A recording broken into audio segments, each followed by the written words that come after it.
sa paagi nga makapalipay sa Dios o kung sa unsang paagi ang pagampo makahatag nimo kaayuhan. Punto 4. Kung unsay gusto sa Dios bahin sa pagampo. Unsay basihan sa Dios aron iyang dawaton ang atong mga pagampo? Paminawa ang audio sa video nga Paminawon ba sa Dios ang tanang pagampo? Excerpt. Aron makita ang tanang video, artikulo o audio recording para sa leksyon 9, ablihi sa jw.org ang publikasyon nga Mabuhi ka hangtod sa hangtod. Sa Biblia, ang Diyos nailhan ingong tigpatalinghog sa pagampo. Madungog niya bisan ng imong hilom nga pagampo. Nganong posible ka na? Ang tigpatalinghog sa pagampo maupod ang naghimo sa tanang butang. Nahibalo siya sa pagkagama sa hunahuna sa tao. Siya'y nagdisenyo niini. Maong mabasa niya ang imong hunahuna ug madunggan ang imong hilom nga pagampo.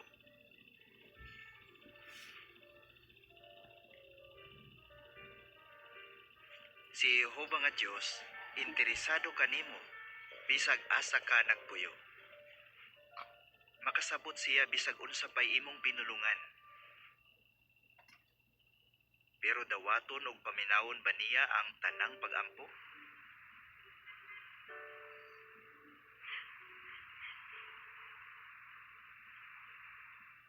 Imagina ang usa ka manager nga nakakita nga nangawat ang iyang empleyado. Nakigistorya siya kaniya. Pero namakak ang empleyado og dayon ng rason sa iyang gihimo. Bisag nadunggan sa manager ang mga pasumangil sa empleyado, wala niya ni dawata. Sa susama, dili tanang pagampo ang dawaton sa Dios. Pananglitan, kumusta kung ang usa magampo tungod sa hakog nga motibo? Kumusta kung gimaltratar sa bana ang iyang asawa ug pagkaugma muhangyo siya sa Dios nga panalanginan siya? Kumusta kung ang mga sundalo magampo nga mapildi ang ilang mga kaaway? Unya mao pud nay giampo sa ilang mga kaaway. Dawaton ba sa Dios ang maong mga pagampo? Klaro nga dili dunggon sa Dios ang mga pagampo nga supak sa iyang moral nga mga prinsipyo.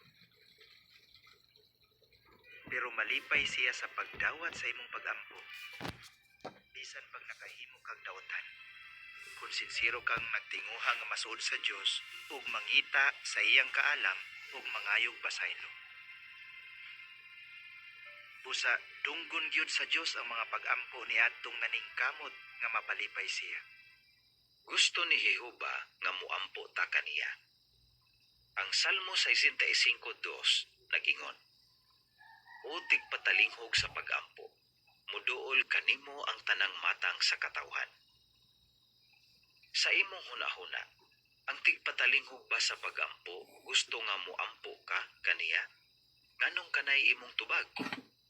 Kinahanglang maningkamot ta nga magkinabuhi subay sa mga sukdanan sa Dios kung gusto nato nga dunggon niya ang atong mga pagampo. Ang Mikyas 3:4 nagingon, Nianang panahuna, sila magpakitabang kang Jehova, apan siya dili motubag kanila. Itago niya ang iyang nawunggikan kanila nianang panahuna, tungod sa ilang daotang binuhatan.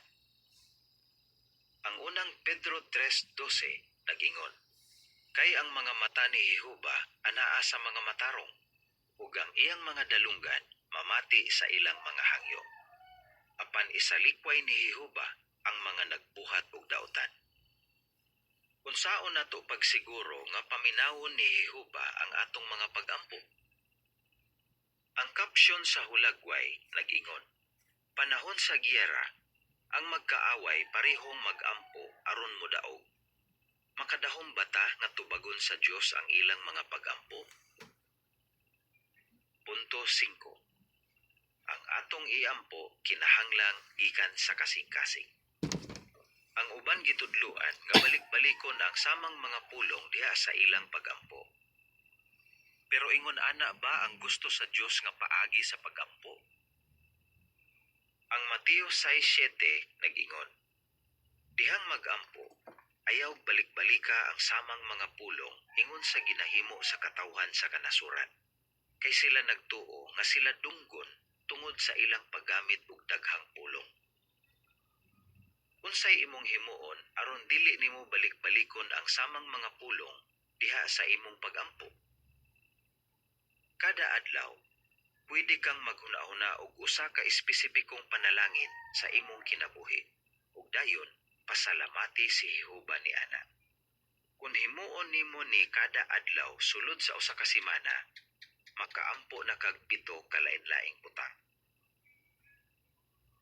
Ang kapsyon sa hulagway nag-ingon, gusto sa usa ka maayong amahan nga isulti sa iyang anak kaniya kung unsa gyoy naa sa iyang kasing-kasing. Sa susama, gusto ni Jehova nga iampo nato kaniya kung unsa gyoy naa sa atong kasing-kasing. Punto 6. Ang pag-ampo regalo gikan sa Dios. Sa unsang paagi ang pag-ampo makatabang nato, ilabi na sa lisod nga mga panahon sa atong kinabuhi. Paminawa ang audio sa video nga ang pag-ampo makatabang nato sa pagsagubang. Nagantos ko sa grabing klase sa kanser sukad sa 8 anyos ko. Dunay tumor nga mitubo sa akong spine duol sa kasing-kasing. Tungod ini, naay diferensya akong kasing-kasing ug magsakit pag-ayo ang akong likod. Nagpakiluoy ko kang Jehova nga makalahutay ko. Murag dili na nako makaya ug bisag wala pa ko mahuman og ampo, nabati na nako ang kalinaw ug mikalma ko. Gibati nako nga gigunita ni Jehova ang akong kamot, nga murag ingnan ko niya, ako nagauban kanimo. Tungod sa maong grabe nga pagsulay, akong naeksperyensyahan ang dili hitupngang pagkamaayo ni Jehova. Naapresyar kaayo nako ni. Daghan kayo ko gustong buhaton, pero dili na ako mahimo tungod sa akong sakit. Lain-laing emosyon ang akong gibati sugad pagkabata. Naglagot ko, nasuko, ug dili na ako madawat akong kahimtang. Pero kitabangan ko ni Jehova nga madawat ni. Kanunay kong gitudloan sa akong ginikanan nga pabilhan ang akong relasyon kang Jehova. Karon, iko na nga mahibalo ko nga pinangga ko ni Jehova. Kung lain akong pamati, kinasing-kasing ug espesipiko kaayo ang akong pagampo ug kanunay gyud ko niyang tubagon. Ang Biblia nagsaad nga ang pag-ampo makatabang nato nga makabaton og tinuod nga kalinaw sa una-una. Ang Filipos 4:6 ug 7 nag-ingon, ayaw kabalaka sa bisan unsa, apan sa tanang butang, ipahibalo sa Dios ang inyong mga hangyo, pinaagi sa pag-ampo ug pangamuyo, uban ang pagpasalamat. Ug ang kalinaw nga gikan sa Dios, nga labaw sa tanang pagsabot, magbantay sa inyong kasing-kasing ug una-una, pinaagi ni Kristo Jesus. Usahay, naa gihapon ang problema bisag mag-ampo ta. Pero sa unsang paagi makatabang ang pag-ampo? Unsa ang mga butang nga gusto nimong iampo? Nahibalo ba ka? Ang pulong nga amen nagkahulugang matuman ka na o sigurado.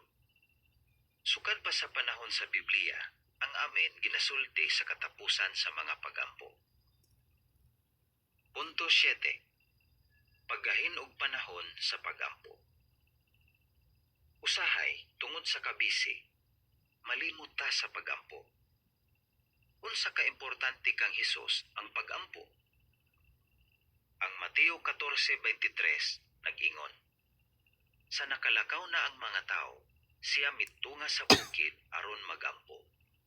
Nag-inusara siya dito bisag gabii na kaayo. Ang Marcos 1:35 nag-ingon, sayo sa buntag, samtang ngit-ngit pa, siya mibangon og nilakaw. Miadto siya sa usa ka mingaw nga dapit, ug didto siya nagampo. Unsay gihimo ni Hesus aron makagahin siyag panahon sa pag-ampo? Kanusa ka makagahin og panahon sa pag-ampo? Ang uban moingon, Pusik-pusik lang sa panahon ng pag-ampo kay wala may maminaw ana. Pangpagaan lang na sa gibati. unsay imong isulti? Sumaryo. Ang sinsirong mga pagampo makapasuod nato sa Dios, makahatag nato kalinaw sa hunahuna ug makahatag nato sa kusog nga atong gikinahanglan aron mapalipay si Jehova. Review. Kang kinsa taangay mo ampo? Sa unsang paagi taangay mo ampo? Unsa ang mga kaayuhan sa pagampo? Sulayi kini. Pagampo bahin sa imong gikabalakan, bahin sa gusto nimong pasalamatan kang Jehova, ug bahin sa kaayuhan sa laing tao. Pagtakdag laing mga tumong. Susiha. Sayra ang tubag sa kumon nga mga pangutana sa mga tao bahin sa pagampo. Basaha ang 7 ka butang nga angay natong mahibaluan bahin sa pagampo. Diha sa Ang Bantayan ng Tore, Oktubre 1, 2010. Sayra kung nganong angay kang moampo ug kung unsaon pagpauswag ang imong mga pagampo. Basaha ang web article nga nganong kinahanglan kong moampo. Sayra ang gitudlo sa Biblia bahin sa kung kang kinsa ta angay moampo. Basaha ang web article nga angay ba kong moampo sa mga santos?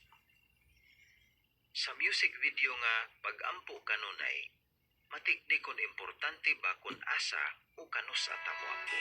Makaampo ko kang Jehova, bisag asa bisag kanus-a. Katapusan sa leksyon 9.